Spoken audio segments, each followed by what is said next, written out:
E nós, irmãos, vamos abrir nossas Bíblias na carta de Paulo aos Efésios, capítulo 5. Efésios, capítulo 5.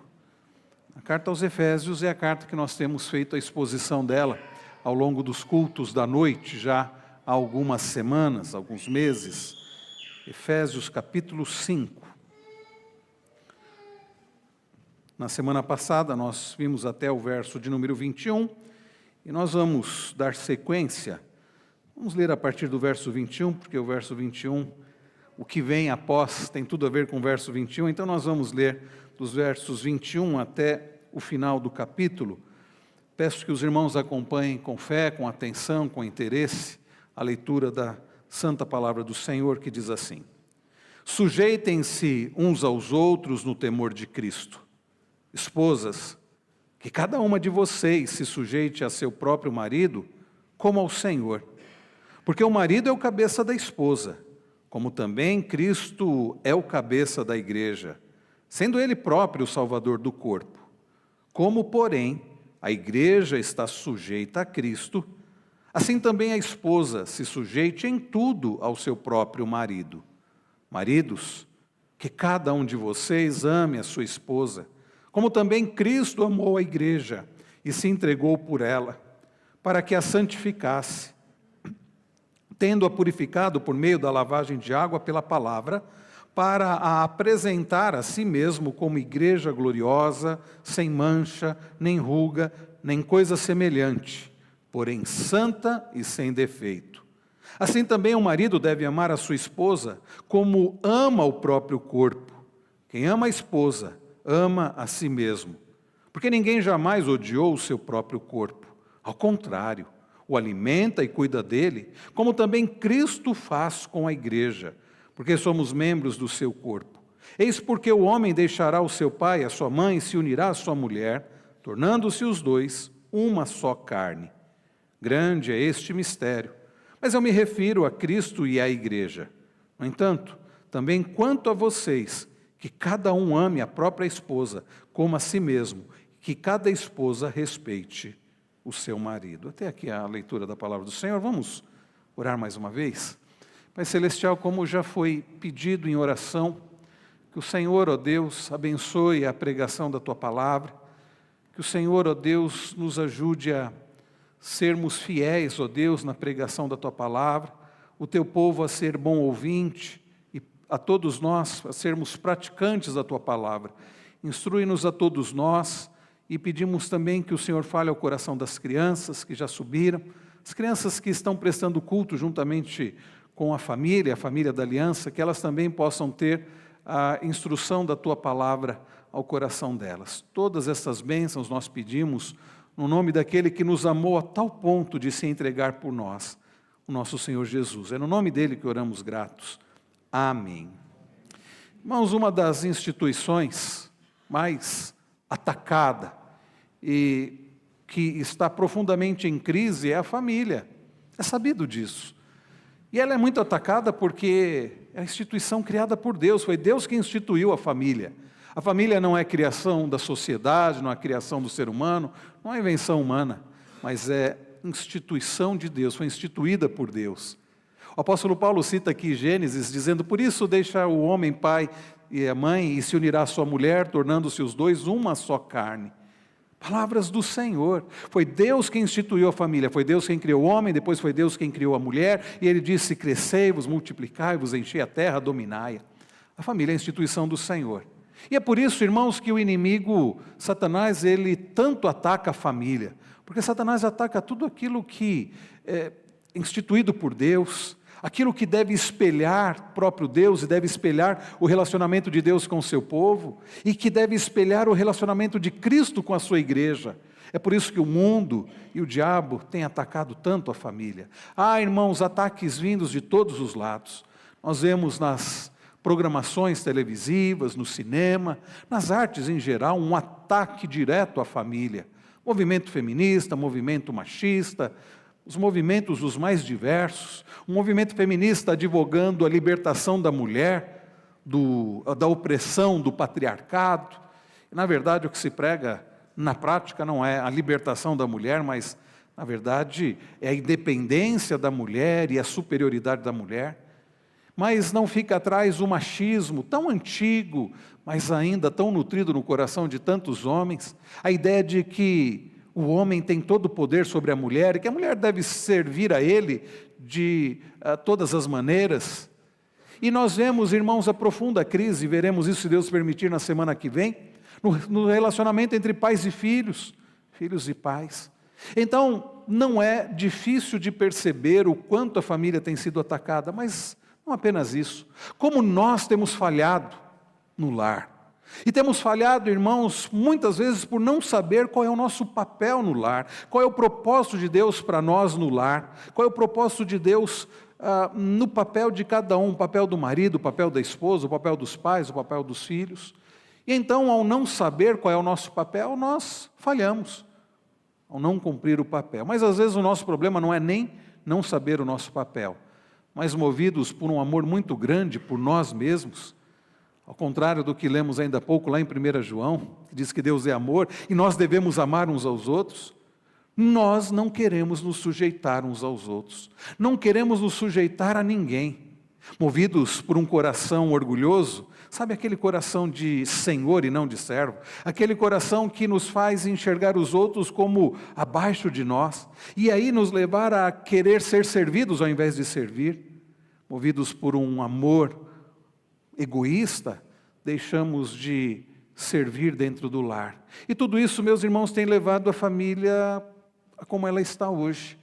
Uma profunda crise. E uma crise, irmãos, não se enganem, que não apenas faz mal para a própria família, mas uma crise que tem feito mal a toda a sociedade. Uma crise que atinge em cheio a igreja, porque muitas famílias da própria igreja vivem essa crise, ou por não saber o papel no lar, ou por causa do amor egoísta, ou a falta do amor bíblico, não pratica a sujeição dentro do lar, o amor dentro do lar. Isso tem afetado a própria igreja, e tem afetado todo mundo, tem afetado toda a sociedade. E ao olharmos, irmãos, para esse texto tão antigo da palavra do Senhor, mas tão atual e tão oportuno, nós aprendemos sobre o que é na prática viver essa sujeição, para sermos cheios do Espírito Santo, e aprendemos, queridos, que o propósito de Deus para nós, para vivermos, inclusive, nesta prática de imitação e de expressão do próprio amor de Deus para com o seu povo, do próprio amor de Cristo para com a sua igreja,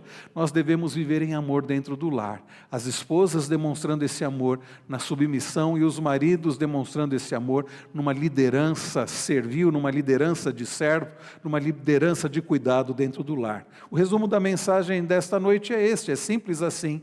Nós, irmãos, devemos demonstrar, devemos viver o amor dentro do lar, buscando ser cheios do Espírito Santo e glorificar a Deus, numa vida, as esposas se submetendo à autoridade espiritual do marido, e o marido liderando em amor, em cuidado, a vida da esposa. É isso que nós veremos aqui, neste texto que acabamos de ler. Em primeiro lugar, então, irmãos, nós vamos aprender sobre como a esposa deve demonstrar este amor dentro do lar, vivendo em submissão ao marido como ao Senhor. Vejam comigo novamente, verso 21, diz: sujeitem-se uns aos outros no temor de Cristo.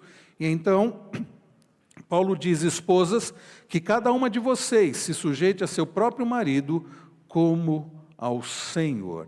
Irmãos, percebam que nós temos visto até aqui, nós vimos no domingo passado, olhando os versículos anteriores, vendo sobre como vivermos nos dias maus, nós vimos como o apóstolo Paulo empregou ali aqueles particípios que no português aqui está no gerúndio, e coisas tão práticas e tão claras, mostrando para nós, por exemplo, como nós nos deixamos encher do Espírito. E nós vimos na semana passada que nos deixamos encher do Espírito através da comunhão, falando entre nós com salmos, hinos e cânticos espirituais. Nós nos deixamos encher do Espírito Santo através da adoração, como quando adoramos a Deus conforme a vontade do Senhor, e também sendo gratos a Deus, nós vimos isso na semana passada, sendo gratos a Deus, agradecendo em todo o tempo.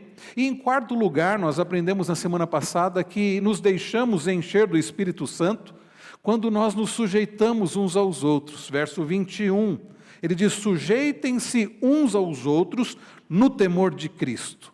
Nós, irmãos, ao termos essa atitude, e mais uma vez, isso vai de encontro, não a um encontro, mas de encontro, isso se choca com o espírito desse mundo e com a nossa tendência humana, natural, de querermos servir a nós mesmos e de sermos servidos, e de não nos sujeitarmos aos outros, mas querermos que os outros se sujeitem a nós. A palavra do Senhor vem então de encontro, se choca com isso, com o espírito desse mundo, com essa nossa tendência humana egoísta. E então a palavra é clara, Paulo diz: se vocês querem ser cheios do Espírito, se deixarem encher do Espírito, ao invés de vocês quererem sujeitar os outros a vocês, ao invés de vocês terem uma mente de alguém orgulhoso, vocês precisam ter a mente de servos, humildade. Vocês precisam se sujeitar uns aos outros. Essa, de fato, meus irmãos, é uma palavra que não encontra guarida no nosso mundo, e eu diria, eu poderia dizer no nosso mundo moderno, mas desde o início, desde a queda, o ser humano não gosta de se sujeitar.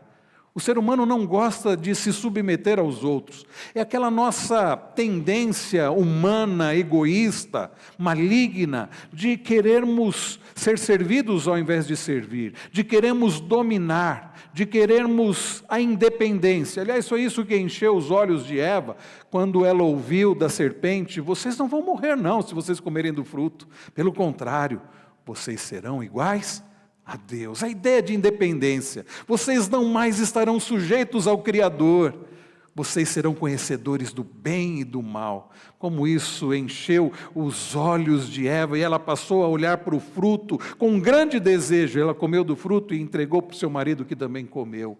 A busca pela independência. E não é o que os descendentes, da mulher ainda desejam.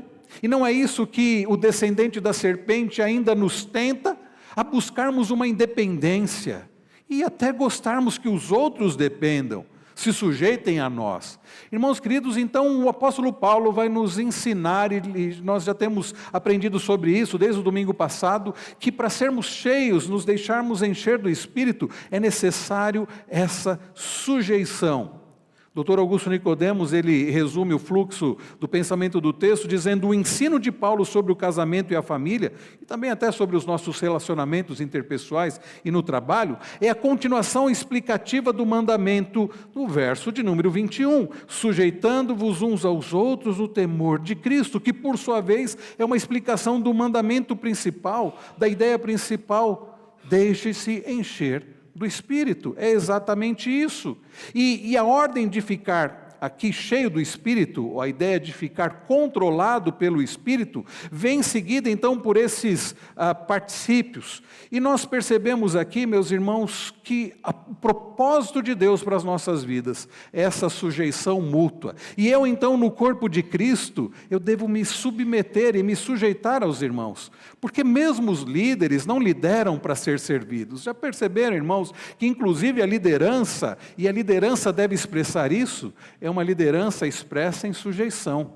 Eu estou aqui servindo os irmãos com a pregação da palavra do Senhor. Eu estou aqui me sujeitando aos irmãos e servindo aos irmãos com aquilo que Deus me deu de dom, ensinando a palavra do Senhor e pregando a palavra do Senhor para os irmãos. Então, a liderança, e Jesus nos ensinou isso e deixou esse exemplo, um exemplo tão forte, quando Jesus se encontra com seus discípulos no cenáculo, e então ele se inclina, pega uma toalha, se inclina e passa a lavar os pés dos seus discípulos. Ele disse: agora talvez vocês não entendam isso, mas vocês vão entender. E Jesus vai mostrar, e ele diz assim: vocês me chamam de Senhor, de Mestre, e vocês estão corretos porque eu sou. E se eu, sendo Senhor, estou lavando, estou servindo a vocês, vocês devem fazer isso. E então, queridos, nós precisamos entender que nós fomos chamados para servir a Deus e nos sujeitar uns aos outros. E o apóstolo Paulo, a partir do verso de número 22, vai nos explicar como isso acontece dentro do lar, que para nós, eu diria que é um grande desafio. Às vezes até a gente consegue demonstrar essa sujeição mútua, essa submissão, talvez na igreja, talvez no trabalho, talvez em outros locais, mas como é um desafio, irmãos, viver esta submissão, essa sujeição dentro do lar. E nós vamos perceber que o propósito de Deus para nós, maridos e mulheres, esposas, é viver em amor, essa sujeição em amor, em submissão e em amor, como nós vemos aqui. Então, no verso de número 22, Paulo começa a aplicar como essa sujeição acontece dentro do lar, e ele diz: esposas, que cada uma de vocês se sujeite a seu próprio marido como ao Senhor. Essa expressão, submissão, tem causado em muitas pessoas, e principalmente em muitas mulheres, e por uma grande influência do movimento feminista, uma verdadeira ojeriza. Há mulheres que se arrepiam só de ouvir essa expressão, submissão. E eu creio, irmãos, que parte disso, parte é o pecado mesmo, é o orgulho mesmo, mas parte disso é por não compreendermos o significado das palavras do apóstolo Paulo, não compreendermos a vontade do Senhor, a ideia aqui de submissão e como ela deve acontecer.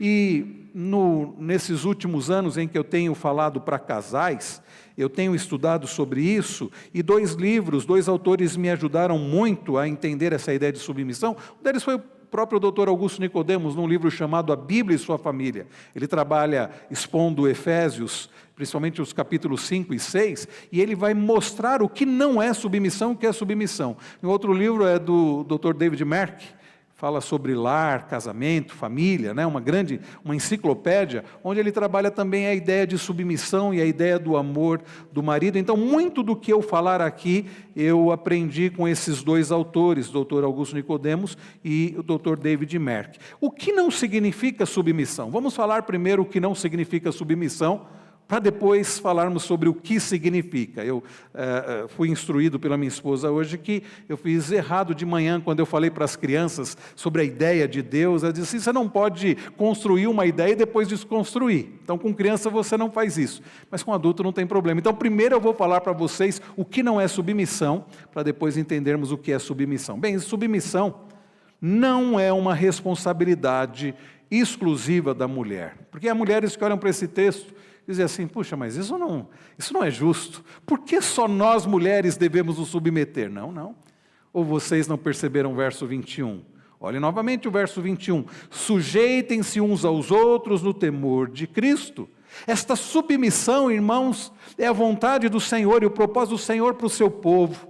É a vontade do Senhor para nós, como membros do corpo de Cristo. E é claro que todo ser humano deveria viver isso, mas Paulo está expressando isso para a igreja do Senhor. E então significa que nenhum de nós foi chamado para viver colocando os outros, debaixo da nossa autoridade, mas fomos chamados para servirmos uns aos outros. E como eu disse, inclusive a liderança da igreja, ela é estabelecida para servir aos irmãos, se submetendo aos irmãos. Então percebam que esta submissão não é uma responsabilidade exclusiva da mulher. E também, meus irmãos, não significa inferioridade da mulher.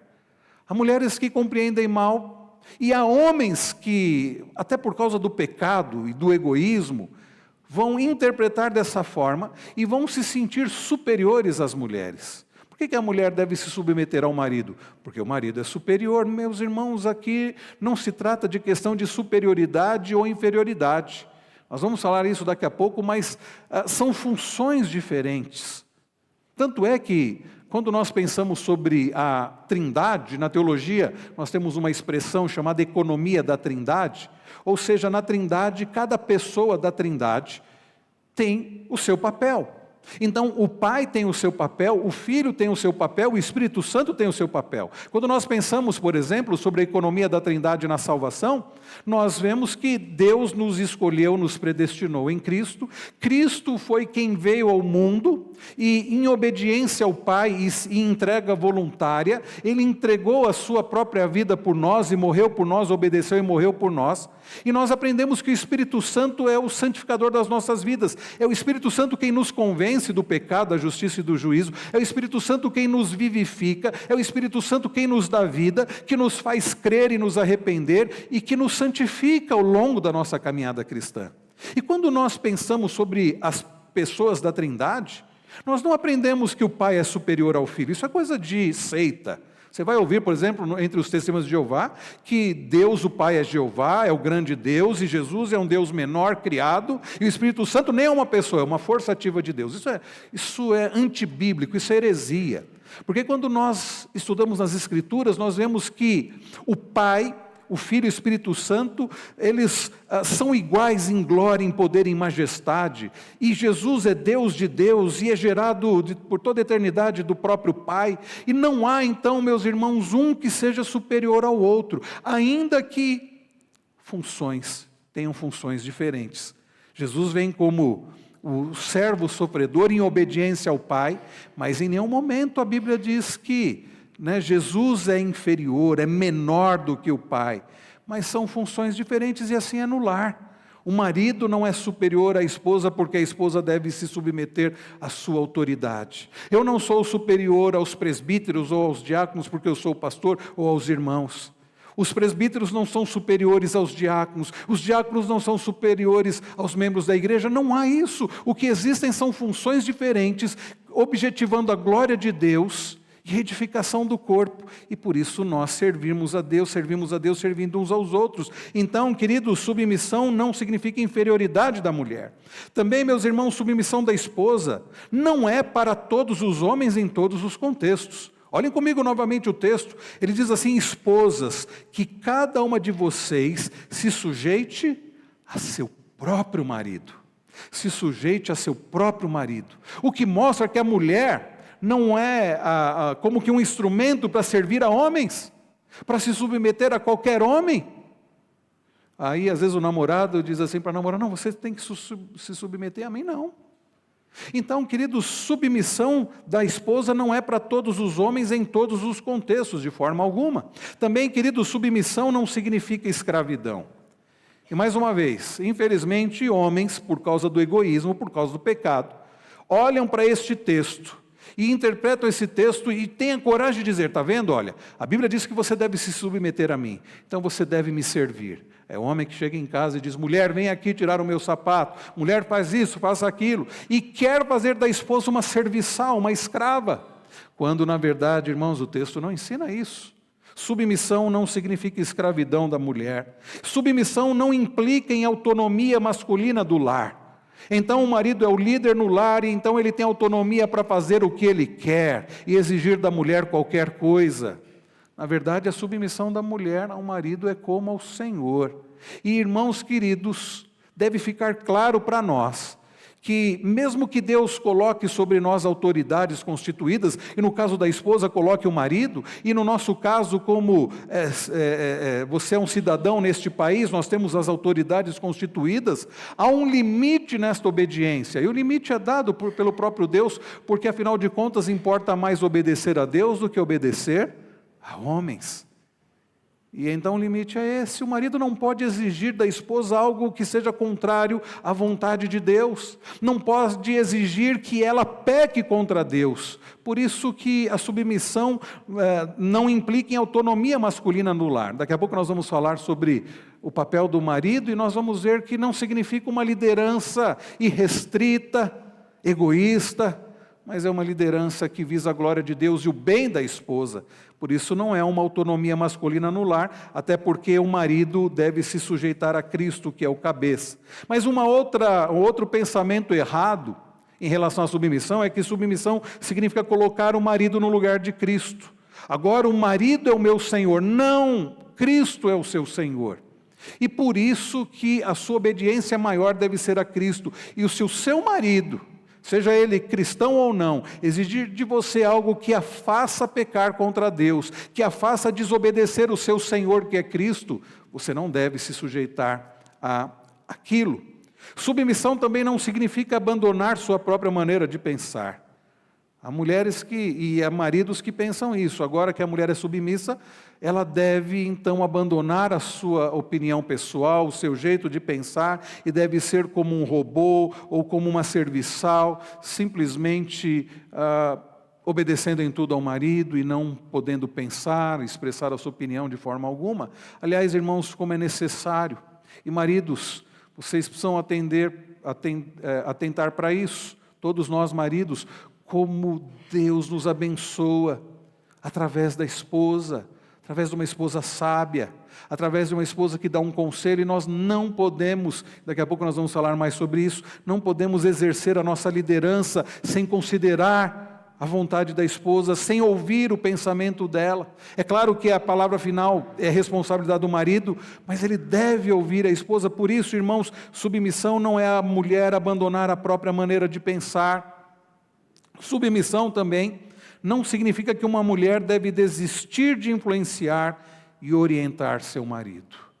Aliás, mulheres, faço um apelo aqui para vocês: não desistam de influenciar e orientar o marido de vocês, porque nós, maridos, precisamos dessa influência bíblica. É claro, aqui é uma influência bíblica. É você, esposa sábia, que percebe que seu marido precisa ser orientado.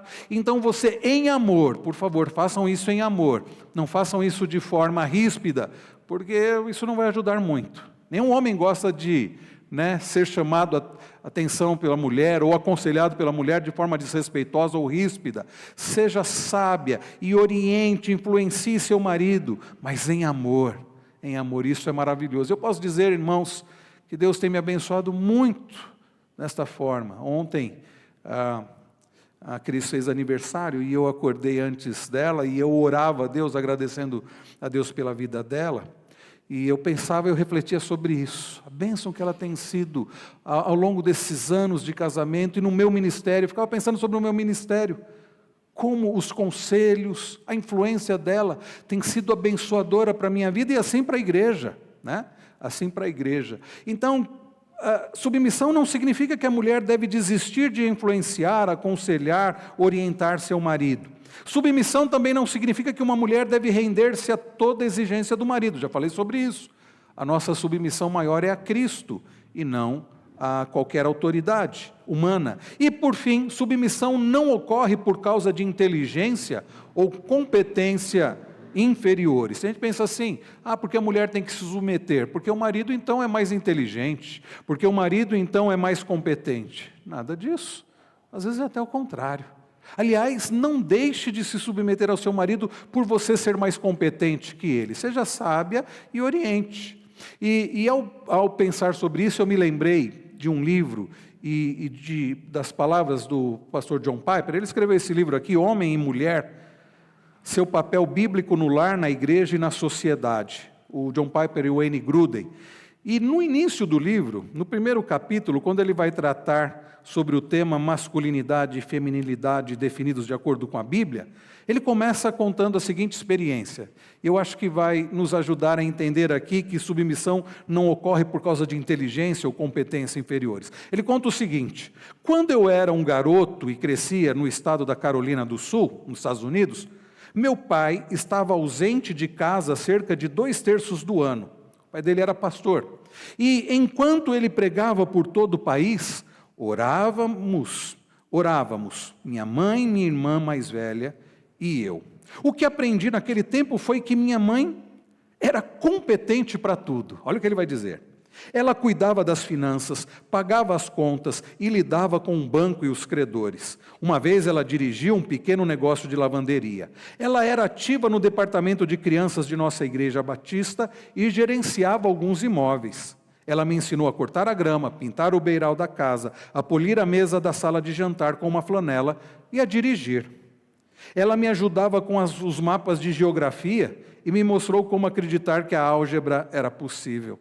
Ela fez os contatos com os empreiteiros quando acrescentamos o subsolo à casa. Nunca me pareceu haver alguma coisa que ela não pudesse fazer. Mas nunca me ocorreu pensar sobre minha mãe e meu pai na mesma categoria. Ambos me beijavam, ambos me disciplinavam, ambos oravam com fervor e amavam a palavra de Deus.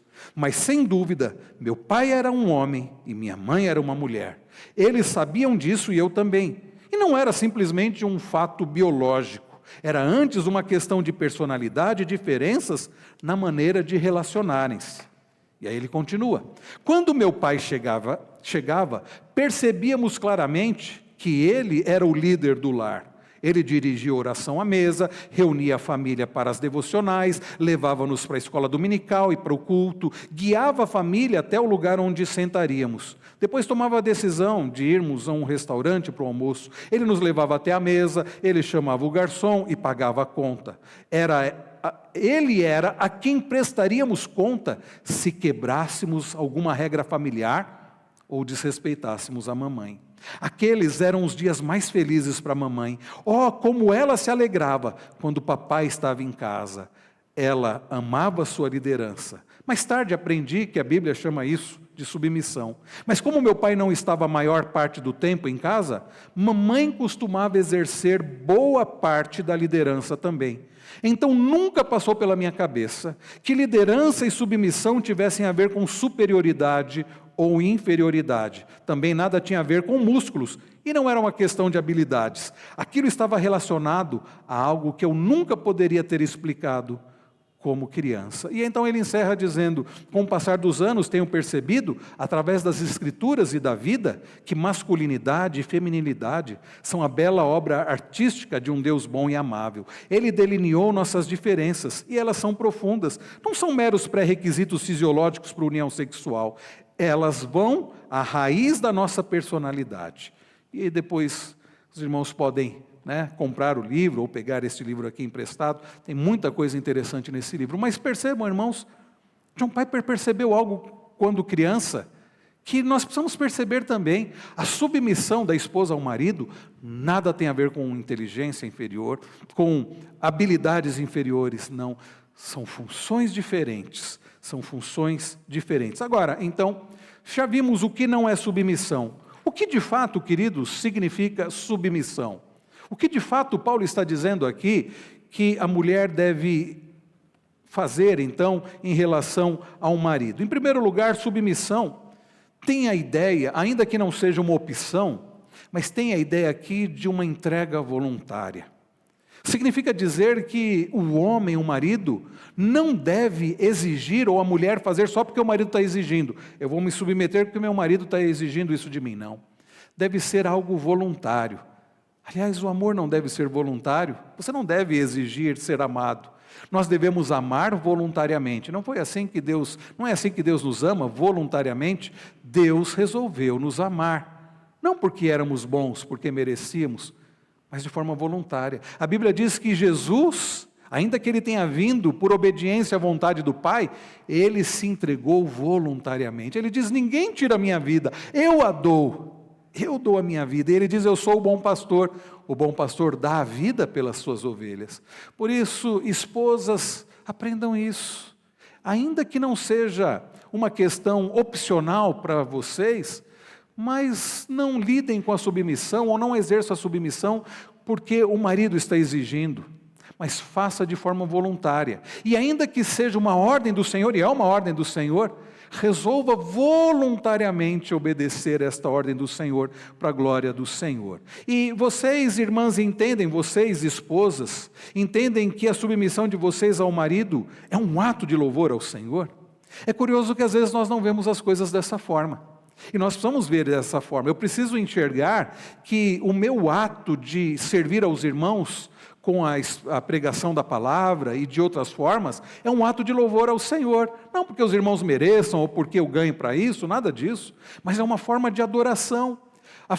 O fato de eu amar a minha esposa como Cristo amou a igreja é um ato de adoração, um ato de louvor, de serviço ao Senhor. E uma outra pergunta que fica então para as irmãs é: vocês oferecem submissão como se fosse um presente ou por obrigação? Ou faz por obrigação?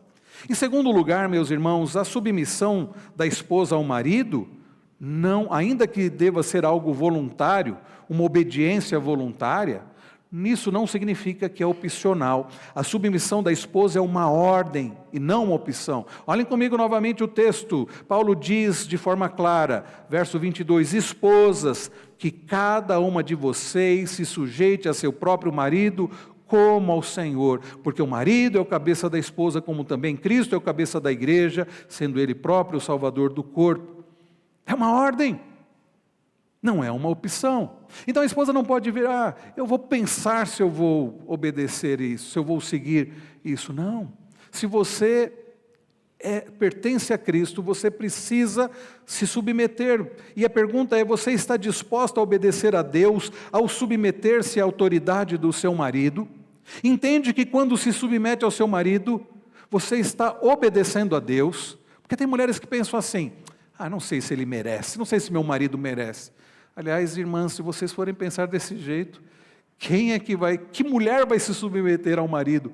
Porque eu desconfio, meus queridos irmãos, os demais maridos, que a gente não merece, né? A gente não é tão bom assim, né? Pelo menos eu acho que eu não mereço essa submissão. Mas então a submissão da mulher ao marido não é por questão se o marido merece ou não, mas se ela vai obedecer a Deus ou não. E Deus merece. E ele deve ser obedecido. Terceiro lugar, submissão significa, e esta é a ideia da palavra, né, inclusive do termo grego que Paulo usa, alinhar-se sob a autoridade do marido. A mulher se alinhar debaixo da autoridade do marido. Vejam, Paulo diz, esposas, que cada uma de vocês se sujeite ao seu próprio marido, como ao Senhor. Porque o marido é o cabeça da esposa, como também Cristo é o cabeça da igreja, sendo Ele próprio o Salvador do corpo. Como, porém, a igreja está sujeita a Cristo, e percebam, Paulo faz essa analogia, a igreja está sujeita, a igreja se alinha sob a autoridade de Cristo, a esposa também deve se alinhar sob a autoridade do marido. E a pergunta que fica para as irmãs é, vocês encorajam e apoiam o marido de vocês no cumprimento das tarefas que Deus deu a eles? Porque daqui a pouco nós vamos falar sobre o papel do marido, de amar sacrificialmente, e cabe à esposa encorajar o marido a isso, cabe à esposa de forma sábia, em amor fazer isso, alinhando-se e não batendo de frente, não querendo governar, não querendo brigar pela liderança do lar, mas de forma sábia, a mulher sabe edificar o lar, encorajando o marido a exercer o seu papel, a sua responsabilidade. E irmãs, vocês não vão conseguir fazer isso se vocês não se alinharem sob a liderança do marido. Submissão bíblica também significa respeitar o marido.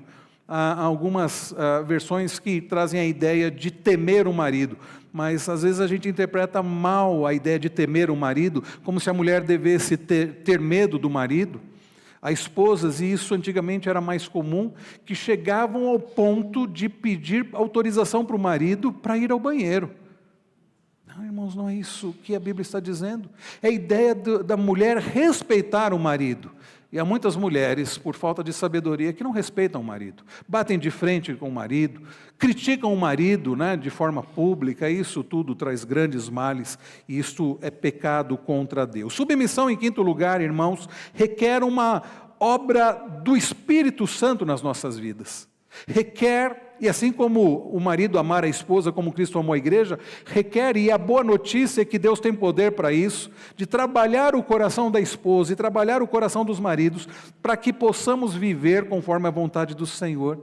E ao agirmos assim, vamos sendo cheios do Espírito Santo.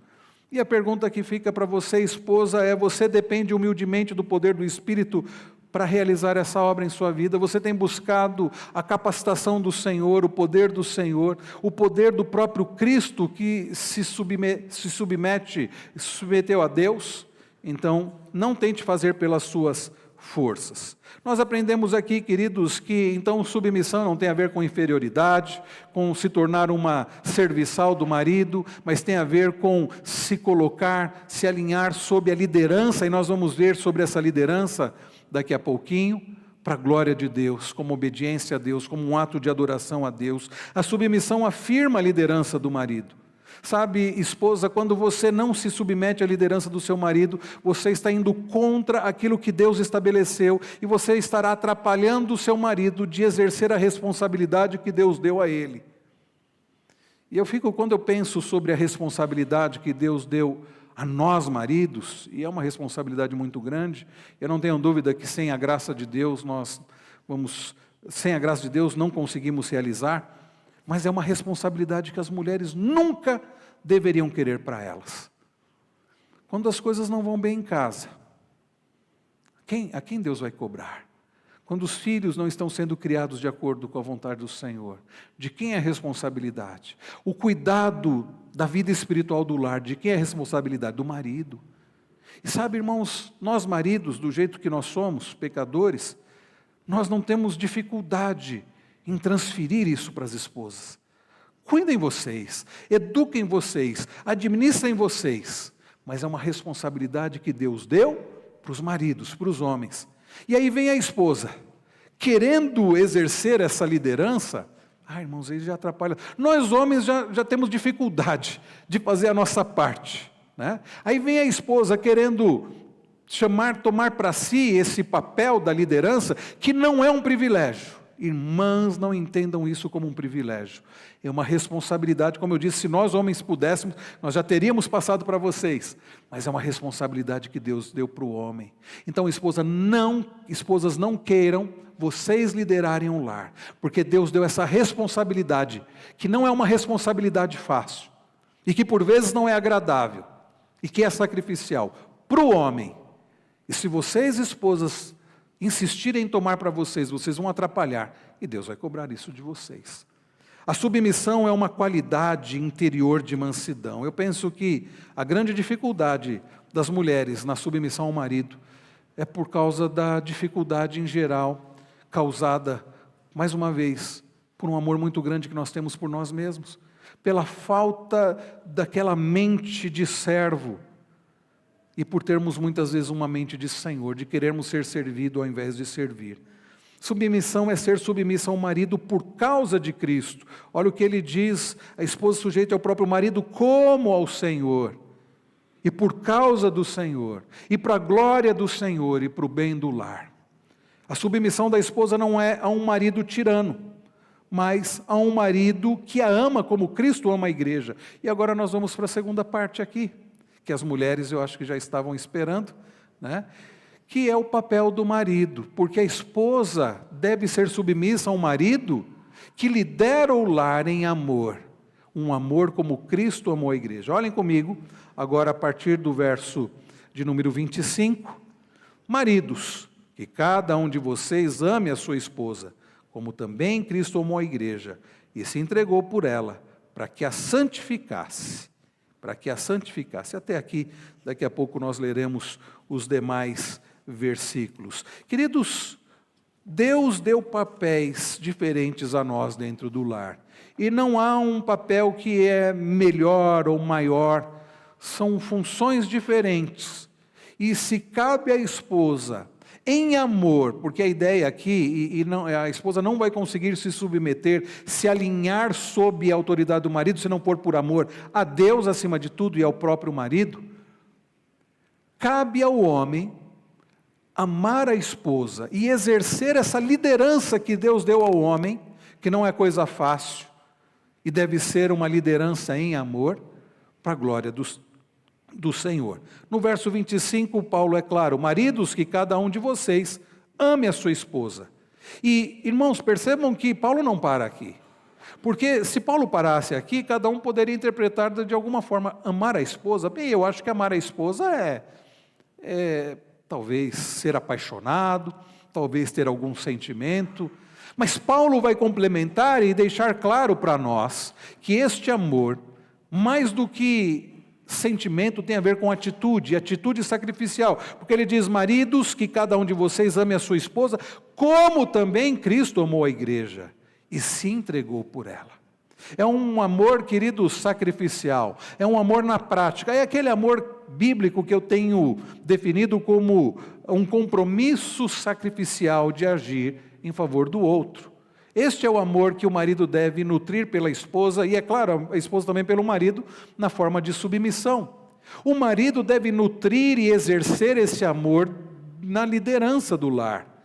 Porque, mais uma vez, se o marido amar a si mesmo acima de tudo, ele não vai querer ter o trabalho de liderar o lar. A esposa que trabalha, a esposa que se vire, a esposa que se responsabilize. Mas cabe a nós, homens, maridos, e se você ainda é solteiro e pretende casar, e você é solteiro e pretende casar, preste bastante atenção, porque é a instrução do Senhor para a sua vida. para que você, antes mesmo de casar, já saiba qual é o papel, né, que você deve exercer no lar. E, queridos, o amor bíblico é oferecido e não exigido pela esposa. Assim como a submissão, ainda que seja uma ordem de Deus, não deve ser algo exigido pelo marido, mas a esposa deve voluntariamente, né, por amor a Deus e por amor ao marido, se submeter à autoridade do marido, o marido deve, de forma voluntária, amar a esposa. O texto fala diretamente aos homens e não autoriza as mulheres a serem como, sabe, e prestem atenção nisso, irmãs, para que, saindo daqui, vocês não façam isso. Como policiais para vigiar se o seu marido faz isso ou não. Está vendo? A Bíblia diz que você deve me amar. Né? Não. Aliás, você, mulher sábia, ore para que o seu marido demonstre esse amor na prática, né? E não seja uma fiscalizadora do amor do marido. O amor sacrificial é um presente que o homem dá à sua esposa. E deve ser assim, de forma voluntária, ainda, irmãos, que seja uma ordem do Senhor. O amor bíblico do marido não é opcional, assim como a submissão da mulher ao marido não é uma opção, não é um conselho. Isso aqui é um mandamento. Olhem comigo novamente o verso de número 25. Maridos, que cada um de vocês ame a sua esposa. Paulo não está dando um conselho, Paulo não está falando, olha, se você desejar, se você achar que deve ser assim. Paulo está dizendo, maridos, ame cada um a sua esposa, é uma ordem. O verbo amar aqui é o imperativo presente, ou seja, uma responsabilidade constante do homem no lar. A ideia aqui é, faça isso constantemente, não há desculpas para não amar. Efésios 5:21 deixa claro que esse é um alinhamento vertical, em primeiro lugar, entre o homem e Deus. Entre o homem e Deus. Mas também, queridos, nós podemos dizer, a respeito desta responsabilidade do homem, de amar a esposa, que o amor bíblico exige uma obra também do Espírito nas nossas vidas. Nós, homens, não iremos conseguir amar biblicamente, amar como Cristo amou a igreja, a nossa esposa, se não for pela graça do Senhor e um agir do Senhor nas nossas vidas. E quanto mais obedecermos a ordem do Senhor, mais nós vamos sendo cheios do Espírito Santo. Esta é assim que funciona, conforme nós temos visto e vimos no domingo passado, este se deixar encher do Espírito. E o amor bíblico é uma escolha e não uma emoção. Vejam, muito do que se fala de amor, a compreensão que o mundo tem de amor é uma compreensão equivocada, não é uma compreensão bíblica. No mundo a ideia de amor, e os poetas escrevem poemas sobre isso, e muitas músicas são escritas versando sobre este tema, mas a ideia é mais relacionada a uma paixão, relacionada a um sentimento, do que relacionada a uma atitude. Como Deus mandaria sentirmos algo? Sinta isso pelo outro. Deus não faz isso. Deus manda agir. Aliás, a Bíblia diz que Deus amou o mundo de tal maneira que deu o seu Filho unigênito, para que todo que nele crê não pereça, mas tenha vida eterna. O apóstolo Paulo, lá em Efésios 2, diz que Deus nos amou, né? E Deus então nos dá vida. Deus nos deu vida quando nós estávamos mortos, e é pela graça que nós somos salvos. E nós lemos ainda há pouco lá em 1 João 4 que Deus é amor, e por isso nós devemos agir em amor, nós devemos amar uns aos outros. Jesus diz, nisso conhecerão que vocês são meus discípulos, se vocês amarem uns aos outros. Jesus não está falando de sentimento, aquele sentimento fofo, bonitinho. Jesus está falando de atitude. E eu repito, o amor bíblico é um compromisso sacrificial de agir em favor do outro. O amor bíblico é uma escolha e não uma emoção. É uma questão de você decidir. Às vezes eu ouço casais, e isso não é incomum, infelizmente, por aí, casais que chegam e dizem assim para o pastor, para o conselheiro bíblico, nós queremos o divórcio. Por quê? Porque o amor acabou. O amor acabou? Bom, talvez tenha acabado a paixão. A paixão passa. Talvez tenha acabado, talvez um pouco da atração, mas o amor é uma atitude. E quando eu tenho essa prática quando eu vou realizar uma cerimônia, né, de casamento, e os noivos dizem assim, nós não vamos escrever nossos votos não, pastor, nós vamos repetir. Né? E aí eles repetem o seguinte, quando eles me deixam falar, para eles repetirem. Eu, fulano de tal, receba você, fulano de tal, e prometo te amar. Não está prometendo sentir algo, está prometendo agir. Prometo te amar, te honrar, te defender, cuidar de você, ser fiel a você. Isso, meus irmãos, envolve. Eu me lembro, né, Wilson, quando nós tínhamos aqui no nosso Ministério de Família, quando a gente tinha um termo que assinava, né, um compromisso, né? E falava justamente sobre isso. É um compromisso de cuidado, é um compromisso de fidelidade, é um compromisso de zelo, é um compromisso de este cuidado. Então, o amor, meus irmãos, tem a ver com escolha, com compromisso, diferente do que o mundo acha. O amor bíblico é uma escolha de amar e buscar o bem do outro acima do nosso próprio bem. E é uma escolha que você deve, um compromisso que você deve reafirmar diariamente. Sabe por quê? Porque o nosso coração pecaminoso, enganoso, vai querer sempre nos fazer voltar para amarmos a nós mais do que amar o nosso cônjuge. E, queridos, não pode ser assim. O amor bíblico do marido segue um padrão do sacrifício de Cristo. Olha o que ele diz, ainda no verso 25, porque ele diz: o marido deve amar a esposa, como também Cristo amou a igreja. E como Cristo amou a igreja? Não foi um amor da boca para fora. Já imaginaram se Cristo nos amasse da boca para fora? E Cristo dissesse assim, o filho dissesse para o pai: pai, olha, eu amo aquele povo. Que pena que eles escolheram pecar contra o Senhor. Que pena, mas eu amo. Não, não foi assim não. Cristo amou a sua igreja, Paulo diz o quê? Fazendo o quê? Se entregando por ela. Mas Deus prova o seu próprio amor para conosco pelo fato de ter Cristo morrido por nós. Foi Cristo quem veio e morreu por nós. Deus nos amou a ponto de enviar o seu Filho unigênito. E Cristo veio para entregar a sua vida por nós. Isso, meus irmãos, é amor na prática. Não é um amor da boca para fora. Não é um amor de peixe. Esses dias eu passei para o nosso grupo de casais. Nós temos um grupo de jovens casais, né? Tirando eu e a Cris, os demais são jovens casais. E nós falávamos sobre o significado bíblico do amor, e eu passei um vídeo para eles, é um rabino falando sobre o amor de peixe. Esse rabino diz o seguinte: muito do que se fala por aí de amor é amor de peixe. A pessoa diz assim: eu amo peixe. Ah, você ama peixe? É por isso que você foi lá, pegou o peixe, e você matou o peixe, e você limpou o peixe, você temperou o peixe, preparou e comeu o peixe. Não, você não ama o peixe, você ama você mesmo. E o peixe, você gosta daquilo, para o seu alimento, te dá prazer. Muito do amor por aí é esse amor de peixe. Ah, eu amo fulana de tal. Não, ela é conveniente para você. E quando deixa de ser conveniente, a pessoa diz: não, não quero mais. Como alguém que o celular está ultrapassado, diz: não é mais conveniente. Isso não é um amor bíblico. O amor bíblico, meus irmãos, é um amor que nos leva a ter esse compromisso de cuidar, de zelar, de se entregar constantemente pelo outro. É o amor de Cristo. Todos nós já sabemos que o amor de Cristo foi sacrificial, mas precisamos parar para refletir nas implicações deste mandamento, né? O verbo amar implica dar, implica sacrificar tudo para promover o bem-estar do outro. Paulo explica bem isso lá em 1 Coríntios 13, quando ele vai dizer o que o amor é. E é curioso que no texto original grego, Paulo usa verbos. Nossa Bíblia parece assim: o amor é bondoso, o amor é paciente, o amor... Mas a ideia lá é o seguinte: o amor nos faz agir com bondade, o amor nos leva a ser pacientes, o amor nos leva a não buscar os nossos próprios interesses, a não sermos egoístas, a não nos irarmos, não guardarmos rancor. Paulo vai mostrar, meus irmãos, que o amor nos leva a cuidar do outro, a agir sacrificialmente pelo outro. E aí fica aqui algumas perguntas para nós, né? Será que nós, maridos, temos amado assim nossa esposa?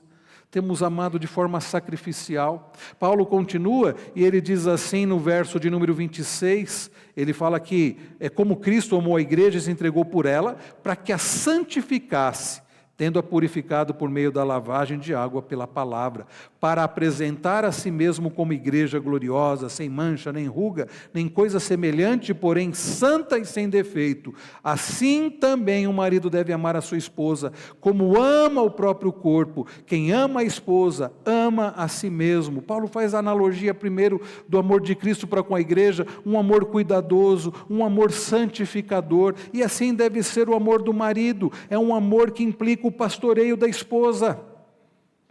Não se engane, marido, quem deve pastorear a sua esposa não sou eu sou o pastor aqui da igreja, ou um dos pastores, para a instrução geral, mas quem deve pastorear o coração da sua esposa é você, marido, que deve orar por ela, que deve orar com ela, que deve zelar pela vida espiritual dela, que deve incentivá-la a buscar a Deus, que deve clamar a Deus pela vida dela, que deve zelar pela vida espiritual, pela vida física, pela vida emocional dela. Daí a liderança no lar deve ser uma liderança em amor.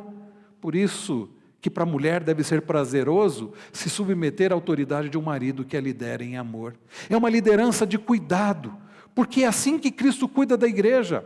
Paulo diz que Cristo santifica a igreja, que Cristo cuida da igreja para apresentá-la santa, sem mácula, sem ruga. Assim deve ser o cuidado, a liderança do marido no lar. Uma liderança amorosa que zela pela vida espiritual, física e emocional da esposa.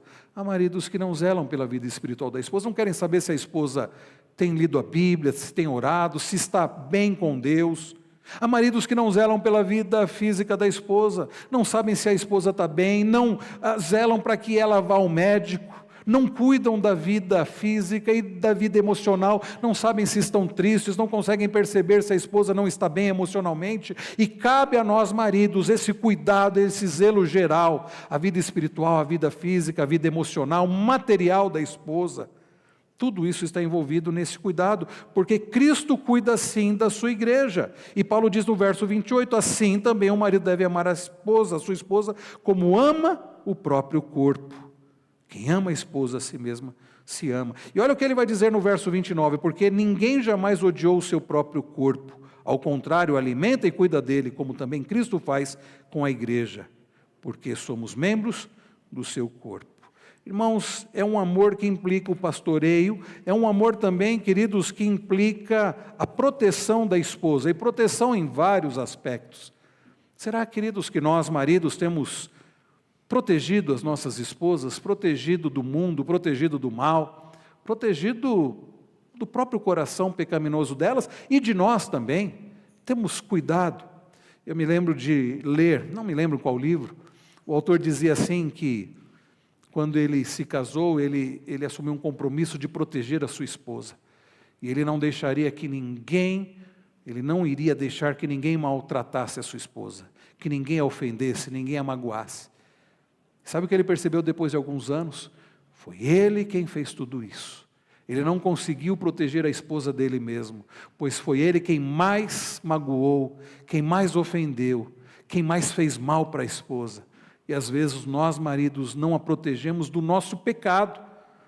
O amor bíblico exige proteção da esposa em vários aspectos. Nosso tempo já está encerrando, irmãos, mas eu quero terminar olhando aqui para este final. Vejam que Paulo diz a partir do verso de número 30, porque somos membros do seu corpo, verso 31, eis porque o homem deixará o seu pai e a sua mãe e se unirá à sua mulher, tornando-se os dois uma só carne. Esse deixar pai e mãe é um deixar geográfico, é um deixar emocional, é um deixar financeiro, é o homem que se torna homem. Por isso que o rapaz precisa saber se está preparado para casar, porque ele tem que deixar pai e mãe. Não envolve abandono geográfico, não envolve abandonar pai e mãe, mas envolve se tornar homem para cuidar da esposa. Deixa o homem pai e mãe, se une à sua mulher, e os dois se tornam uma só carne. E Paulo conclui dizendo, grande é este mistério, mas eu me refiro a Cristo e à igreja.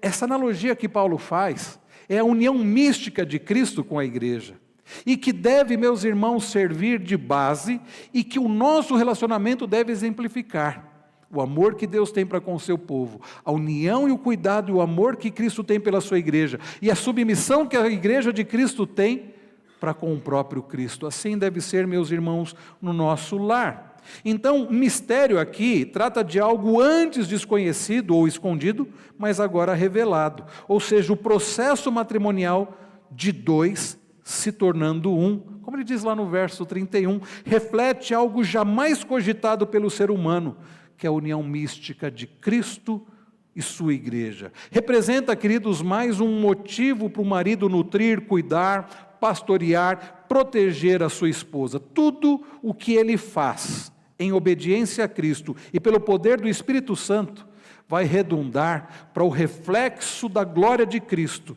e sua noiva, a igreja. Deus criou o homem e a mulher para que narrem a magnífica história de Cristo. Nós aprendemos, irmãos, nesta noite, que Deus tem como propósito para nós, e para nós sermos cheios do Espírito Santo, vivermos desta forma no nosso lar. As esposas se alinhando sob a liderança amorosa do marido, e ela precisa amar a Deus sobre tudo para isso, e deve amar o seu marido.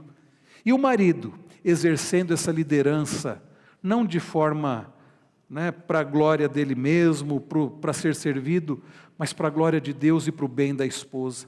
O marido, quando exerce essa liderança em amor, ele vai exercer de acordo com a vontade de Deus, e vai exercer para o bem da sua esposa e para o bem dos filhos.